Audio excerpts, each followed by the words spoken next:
عام طور پر یہ ایک بات مانی جاتی ہے کہ کوئی بھی ایسی رائے، کوئی بھی ایسا نظریہ جو امت میں موجود ہے، اگر وہ انسانی عقل، جدید دور کے تقاضے، یہ پڑھے لکھے انسانوں کو سمجھایا نہ جا سکے، بتایا نہ جا سکے، تو گاندھی صاحب اس کی ایک تعویل کر دیتے ہیں، ایک نیا نقطہ نظر پیش کر دیتے ہیں۔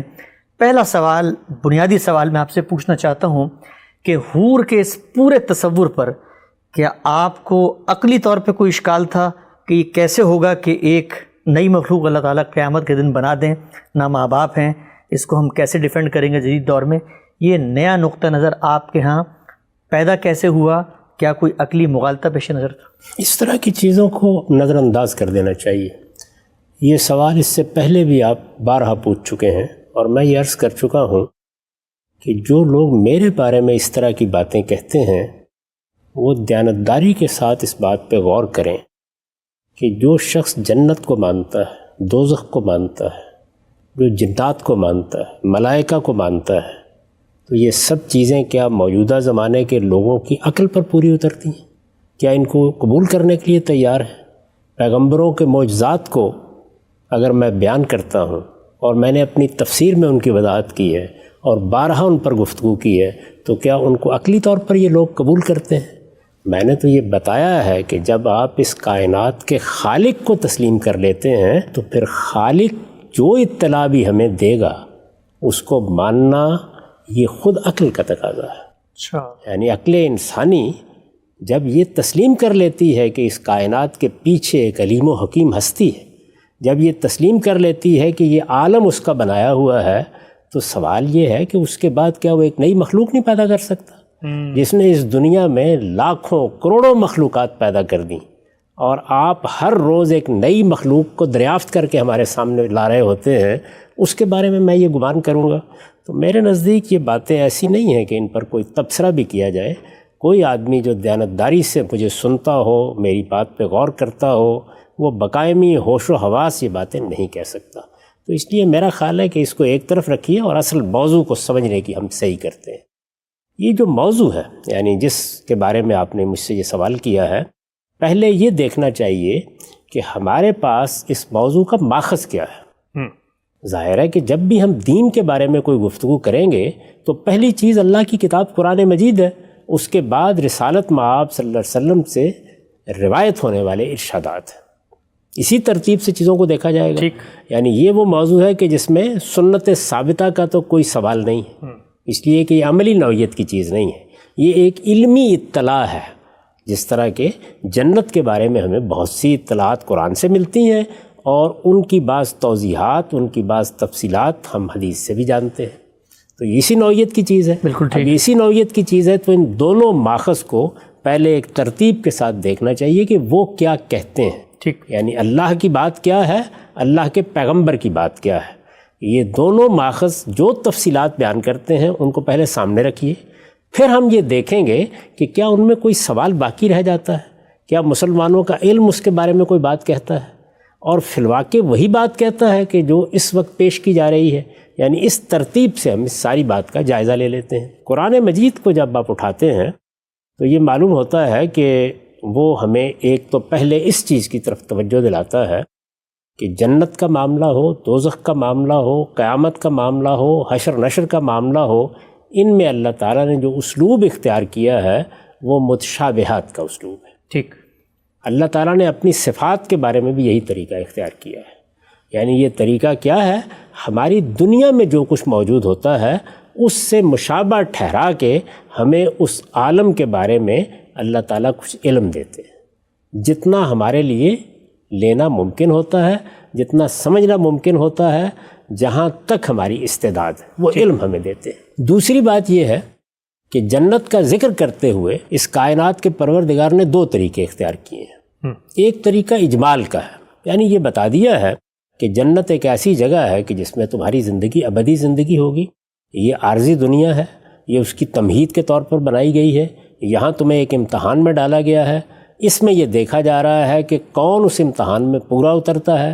یہ امتحان پاکیزگی نفس کا امتحان ہے، یہ بات بتا دی گئی۔ جب وہ نئی دنیا آئے گی اور اللہ تعالیٰ اس پورے عالم کو ایک نئی صورت دیں گے، اب دیکھیے یہ کوئی معمولی معاملہ ہے، اس پورے عالم کو ایک نئی صورت دیں گے۔ یہ بتایا نا کہ یوم تبدل الارض غیر الارض والسماوات، اس زمین کو اور ان آسمانوں کو اللہ تعالیٰ اٹھائیں گے اور بالکل ایک دوسرے زمین اور دوسرے آسمانوں میں تبدیل کر دیں گے۔ ٹھیک، جب تبدیل کریں گے اور جنت وجود میں آئے گی تو پھر اس کے بارے میں یہ بھی بتا دیا گیا ہے کہ وہاں تمہیں اٹھایا جائے گا، تمہیں جسم دیا جائے گا، تمہاری پور پور درست کی جائے گی۔ پھر نعمتوں کا ذکر ہوتا ہے، تو نعمتوں کا ایک اجمالی ذکر ہے، یعنی وہ ایسی جگہ ہے کہ جس کے بارے میں تمہیں اگر بتایا جائے تو تم اس کا تصور نہیں کر سکتے ہو کہ اس میں تمہارے لیے آنکھوں کی کیا ٹھنڈک رکھی گئی ہے، اس میں تمہارے لیے کیا نعمتیں ہیں، لیکن اس کے ساتھ یہ تنبیہ کر دی جاتی ہے کہ یہ جو کچھ بتایا جا رہا ہے یہ بس اتنا ہی ہے کہ جس کو تم سمجھ سکتے ہو، اس کی حقیقت وہ اللہ تعالیٰ ہی جانتے ہیں۔ ٹھیک، یعنی ان تمام معاملات میں یہ اصولی بات بتا دی گئی ہے کہ لا یعلم تاویلہ الا اللہ، اللہ تعالیٰ ہی ان کی حقیقت سے واقف ہے، لیکن جو کچھ تم سمجھ سکتے ہو وہ یہ ہے، اس کو عربی زبان میں عربی مبین میں بیان کر دیا گیا ہے، اس کے معنی کو سمجھنے میں کوئی دقت نہیں ہے، البتہ اس کی حقیقت کو اللہ ہی کے سپرد کرنا چاہیے۔ اب جو اجمالی باتیں بیان کی گئی ہیں اس میں مثال کے طور پر یہ بتایا گیا ہے کہ تمہارے لیے وہاں پاکیزہ جوڑے ہوں گے، تو اس سے معلوم ہوا کہ جب ہم وہاں اٹھائے جائیں گے، اسی جسم کے ساتھ اٹھائے جائیں گے، اسی شخصیت کے ساتھ اٹھائے جائیں گے، تو وہاں پر بھی وہی زوجین کا اصول کار فرما ہوگا جو یہاں کار فرما ہے۔ ٹھیک، یعنی مردوں کے لیے عورتیں ہیں، عورتوں کے لیے مرد ہیں، یہ ایک بنیادی بات۔ اچھا، اس کے ساتھ یہ بتا دیا گیا ہے کہ وَلَكُمْ فِيهَا مَا تَشْتَهِي أَنفُسُكُمْ، یعنی تمہارے لیے ہر وہ چیز وہاں میسر ہوگی جو تم خواہش کرو گے، جس کا تم مطالبہ کرو گے، جو تم چاہو گے۔ یہ تمام اجمالی بیانات ہیں۔ اسی طرح اس کی ایک تصویر کھینچی گئی ہے اور وہ بھی بالکل بالاجمال ہے، اور وہ یہ کہ جب تم وہاں جاؤ گے تو اللہ کے سچے دوستوں کی حیثیت جب اس میں داخل ہوگے، لا خوف علیہم ولا ہم یحزنون، یعنی نہ وہاں کوئی ماضی کا پچھتاوا ہوگا، نہ کوئی مستقبل کا اندیشہ ہوگا، ان سے بالکل بالاتر ہو کر تم وہاں اطمینان کی زندگی بسر کرو گے، اور یہ زندگی کیسی ہوگی؟ خالدین فیہا ابدا، یہ ہمیشہ کی زندگی ہوگی۔ اب اس میں جس طرح کے بالاجمال میں نے آپ کی خدمت میں عرض کیا کہ یہ بتا دیا گیا ہے کہ اس میں تمہارے لیے پاکیزہ جوڑے ہوں گے، اسی طریقے سے یہ بات بھی قرآن مجید میں صراحت سے بیان کر دی گئی ہے کہ اس دنیا میں جو عورتیں اور مرد ہیں ان میں سے بھی اسی بنیاد پر کہ نیک کون ہے اور بد کون ہے وہاں بھی انتخاب ہوگا۔ ٹھیک، اور یہ عورتیں اور یہ مرد یہ بھی نیکی اور خیر کی بنیاد پر جب جنت کے لیے منتخب ہو جائیں گے تو ان میں زوجین کا تعلق پیدا کر دیا جائے گا۔ یہ دو اجمالی باتیں ہیں۔ یہ جو اجمالی باتیں ہیں اس کے بعد قرآن نے ان کی تفصیل کی ہے۔ پہلے ان دونوں اجمالی باتوں کو قرآن مجید سے سن لیجیے جہاں انہوں نے اس کو بیان کیا ہے۔ یہ دیکھیے، سب سے پہلے آپ جب بقرہ ہی کو شروع کرتے ہیں، یہ مضمون دوسری جگہوں پر ہے، تو وہاں پر یہ بتایا گیا ہے کہ وَبَشِّرِ الَّذِينَ آمَنُوا وَعَمِلُوا الصَّالِحَاتِ أَنَّ لَهُمْ جَنَّاتٍ تَجْرِي مِن تَحْتِهَا الْأَنْهَارُ كُلَّمَا رُزِقُوا مِنْهَا مِن ثَمَرَةٍ رِزْقًا قَالُوا هَٰذَا الَّذِي رُزِقْنَا مِن قَبْلُ وَأُتُوا بِهِ مُتَشَابِهًا وَلَهُمْ فِيهَا أَزْوَاجٌ مُطَهَّرَةٌ وَهُمْ فِيهَا خَالِدُونَ۔ یہ جنت کا بیان ہے۔ اب ذرا اس کا ترجمہ سنیے۔ اللہ تعالیٰ نے ارشاد فرمایا ہے کہ اور ان کو جو اس کتاب پر ایمان لائے اور انہوں نے نیک عمل کیے، اس بات کی بشارت دو اے پیغمبر کہ ان کے لیے ایسے باغ ہیں جن کے نیچے نہریں بہتی ہوں گی، ان کا کوئی پھل انہیں جب کھانے کے لیے دیا جائے گا تو کہیں گے یہ وہی ہے جو اس سے پہلے ہمیں دیا گیا، درا حالے کہ ان کو یہ اس سے ملتا جلتا دیا جائے گا، اور ان کے لیے وہاں پاکیزہ بیویاں ہوں گی۔ یہ اجمال کے ساتھ بات بیان کر دی ہے، یعنی کیا کہا؟ وَلَهُمْ فِيهَا أَزْوَاجٌ مُطَهَّرَةٌ، اور ان کے لیے وہاں پاکیزہ بیویاں ہوں گی اور وہ ان میں ہمیشہ رہیں گے۔ ٹھیک، جو لفظ استعمال کیا گیا وہ ہے ازواج۔ ازواج کا اصل مفہوم کیا ہوتا ہے؟ جوڑے۔ یعنی آپ اس کا ترجمہ یوں بھی کر سکتے ہیں کہ ان کے لیے وہاں پاکیزہ جوڑے ہوں گے۔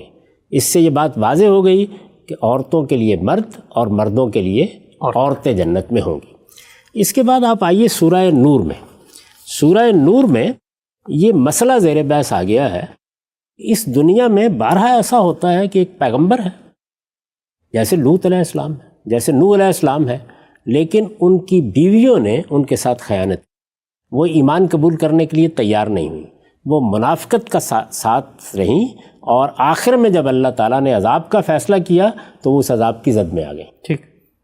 قرآن مجید کی اصطلاح میں چونکہ پاکیزگی بنیاد ہے تو ان کو خبیثات کہا جائے گا، اور پاکیزگی بنیاد ہے تو ان کے شوہروں کو طیبون طیبین کہا جائے گا. ٹھیک. اب اس چیز کو ملحوظ رکھیے، اسی کو الٹ کر دیکھیے. یعنی بارہا ایسا بھی ہوتا ہے کہ شوہر تو فرعون ہے لیکن اس کے گھر میں آسیہ ہے، یعنی ایک ایسی خاتون کہ جس کے دل میں ایمان ہے، جس کے ہاں خدا کی سچی معرفت ہے، جو جنت کی طلب رکھتی ہے، جو اسی کے لیے زندگی بسر کر رہی ہے، اور جو کچھ اس کے گرد و پیش میں ہدایت موجود ہے وہ اس پر عمل پیرا ہے. قرآن مجید نے بڑی تحسین کی ہے ان کی. تو یہ مسئلہ زیر بحث ہے کہ یہ معاملہ تو دنیا میں ایسے ہی ہوتا ہے. یعنی بارہا ہم دیکھتے ہیں کہ بڑے نیک لوگ ہیں، اللہ کے فرما بردار ہیں، نماز پڑھتے، روزہ رکھتے، اعلیٰ اخلاقی اصولوں کی پیروی کرتے ہیں، لیکن ان کی بیویاں اس سے بالکل برخلاف ہیں. اور یہ بھی ہوتا ہے کہ بیویاں نیک ہیں، دیانتدار ہیں، اللہ سے محبت کرنے والی ہیں، اخلاقی اصولوں کی پابندی کرنے والی ہیں، لیکن شوہر چور ہیں، شوہر ملاوٹ کرنے والے ہیں، شوہر رشوت لینے والے ہیں، وہ اللہ تعالیٰ کے مقابلے میں سرکشی اور سرتابی اختیار کرنے والے ہیں. یہ ساری تصویر ہوتی ہے. بالکل ہوتی ہے. اب قرآن مجید نے اس کا جواب دیتے ہوئے یہ بتایا ہے کہ یہاں تو یہ دنیا امتحان کے لیے بنائی گئی ہے، اس لیے یہی ہے، لیکن جس وقت تم قیامت میں اٹھو گے اور وہاں اللہ تعالیٰ نیکی کی بنیاد پر، خیر کی بنیاد پر جوڑے بنائیں گے تو وہ جوڑے کیسے بنیں گے؟ تو اس کو سورہ نور میں بیان کیا ہے. یہ سورہ نور کی آیت 26 ہے. ارشاد فرمایا ہے الخبیثات للخبیثین والخبیثون للخبیثات والطیبات للطیبین والطیبون للطیبات اولئک مبرؤون مما یقولون لہم مغفرۃ ورزق کریم. اس دن خبیث عورتیں خبیث مردوں کے لیے ہوں گی، یعنی اب گویا نئے جوڑے بنیں گے. خبیث عورتیں جو اس دنیا میں اللہ تعالیٰ کی ہدایت سے روگرداں رہیں، جنہوں نے اس کو قبول نہیں کیا، جنہوں نے عملی زندگی میں اس کو اختیار نہیں کیا. اسی طرح مردوں کو سمجھ لیجیے، اس دن خبیث عورتیں خبیث مردوں کے لیے ہوں گی اور خبیث مرد خبیث عورتوں کے لیے. اسی طرح پاکیزہ عورتیں پاکیزہ مردوں کے لیے ہوں گی اور پاکیزہ مرد پاکیزہ عورتوں کے لیے. وہ ان باتوں سے بری ہوں گے جو یہ لوگ ان کے بارے میں کہتے ہیں. یہ ظاہر ہے کہ ایک خاص پس منظر ہے جس میں یہ بات بتائی گئی ہے. ان کے لیے ہاں مغفرت ہے اور عزت کی روزی ہے. یہ اجمالی بیان ہے. قرآن مجید کے 2 مقامات میں نے اس میں پیش کر دیے آپ کے سامنے. یعنی یہ بتا دیا گیا ہے کہ وہاں ان کے لیے پاکیزہ جوڑے ہوں گے، یہ بتا دیا گیا ہے کہ مردوں کے لیے عورتیں ہوں گی، عورتوں کے لیے مرد ہوں گے، اور یہ بھی بتا دیا گیا ہے کہ یہ اس دنیا میں جو عورتیں ہیں وہ جب وہاں پہنچیں گی اور جو مرد ہیں جب وہ وہاں پہنچیں گے تو ان کے کردار، ان کی سیرت اور جو کچھ ان کا انجام سامنے آئے گا اس کی بنیاد پر نئے جوڑے بنائے جائیں گے. نئے جوڑے بنائے جائیں گے. یعنی اس بات میں تو کوئی اختلاف کی جسارت ہی نہیں کر سکتا. بالکل ٹھیک. یہ اپنی جگہ ایک طے شدہ بات ہے. اس لیے کہ دنیا میں جو عورتیں ہیں ان کو بھی بہرحال جنت کے لیے انتخاب کیا جانا ہے، اور جو مرد ہیں ان میں سے بھی اللہ تعالیٰ توفیق دے گا تو بہت سے لوگ جنت کے لیے منتخب ہوں گے. تو ان کے درمیان کیا تعلق ہوگا؟ تو یہ بتا دیا ہے کہ وہی میاں بیوی کا تعلق ان کے اندر بھی ہوگا، اور اسی طرح سے ان کو بھی ازواج کی صورت دی جائے گی، اور وہ بھی وہاں مل کر اسی طرح زندگی بسر کریں گے جس طرح کہ اس دنیا میں بسر کرتے رہے. ٹھیک. اتنی بات واضح ہو گئی. بالکل واضح. اب اس کے بعد آگے بڑھیے. قرآن مجید کا طریقہ یہ ہے کہ وہ چیزوں کو اجمال سے بھی بیان کرتا ہے اور پھر اس کے بعد مخاطبین کے لحاظ سے ان کی تفسیر شروع کر دیتا ہے. اچھا. یہ بھی بارہا ہوتا ہے قرآن میں. یہ جو مخاطبین کے لحاظ سے کی جاتی ہے تو اس کا مطلب یہ ہے کہ اس وقت جو مخاطبین سامنے ہیں ان کے ذوق کو، ان کے مزاج کو سامنے رکھ کر یہ کون سی چیزیں ہیں، یعنی جہنم کی تصویر کھینچنی ہے، جنت کی تصویر کھینچنی ہے. تو ظاہر ہے کہ جس کو وہ سمجھ سکیں، جس کو وہ اپریشیٹ کر سکیں، وہی الفاظ استعمال کر لیے جاتے ہیں. اور ساتھ تنبیہ کر دی گئی ہے، جیسے کہ میں نے پہلے کہا کہ یہ سب متشابہات کا اسلوب ہوتا ہے. تو جنت کی نعمتوں کا قرآن مجید میں جگہ جگہ ذکر ہوتا ہے. یہ کہ اس میں کس کس چیز کی نہریں بہتی ہوں گی، یہ کہ اس میں باغات کس طرح کے ہوں گے، یہ کہ اس میں درخت کیا ہوں گے، یہ کہ اس میں پھل کیا ہوں گے، یہ کہ اس میں کھانے کے لیے کیا چیزیں میسر ہوں گی، اس میں پینے کے لیے کیا چیزیں میسر ہوں گی. یہ سب چیزیں آپ دیکھتے ہیں پھر تفصیل میں آتی ہیں. یعنی اجمال تو یہ ہو گیا نا کہ یہ بتا دیا گیا کہ جو تم چاہو گے وہ تم کو مل جائے گا. ٹھیک. جس چیز کا مطالبہ کرو گے وہ حاضر کر دی جائے گی. لیکن اس کے بعد تفصیل میں بھی بتایا ہے کہ وہ کیا چیزیں ہیں تمہیں کھانے کے لیے ملیں گی، پینے کے لیے ملیں گی، پہننے کے لیے ملیں گی. اس کی تفصیلات آپ کو بہت سی صورتوں میں ملتی ہیں. درست. اسی طریقے سے یہ جو بات کہی ہے ازواج مطہرہ، کہ ان کے لیے وہاں پاکیزہ جوڑے ہوں گے، پاکیزہ بیویاں ہوں گی، یعنی مردوں کے لیے پاکیزہ بیویاں اور عورتوں کے لیے پاکیزہ مرد. یہ بات سورہ نور سے میں نے آپ کو پڑھ کے سنا دی کہ اللہ تعالیٰ اس طریقے سے وہاں نئے سرے سے لوگوں کے درمیان ایک ازدواج کا تعلق پیدا کرے گا، ان کو بیاہ دیا جائے گا، ان کے مابین یہی تعلق ہوگا جو تعلق یہاں ہم دنیا میں دیکھتے ہیں. ظاہر ہے کہ یہ تعلق ایک تمثیل ہے، وہاں اس کی صورت کیا ہوگی، اس میں کیا لذت ہوگی، اس کے اندر کیا تسکین ہوگی، وہ ایک الگ چیز ہے. یعنی وہ تو اصولی طور پر جب یہ بتا دیا گیا کہ جنت میں یہ نعمتیں کس طرح ملیں گی اور تمہاری آنکھوں کو کیا ٹھنڈک ملے گی، اس کا تم یہاں تصور نہیں کر سکتے. ٹھیک.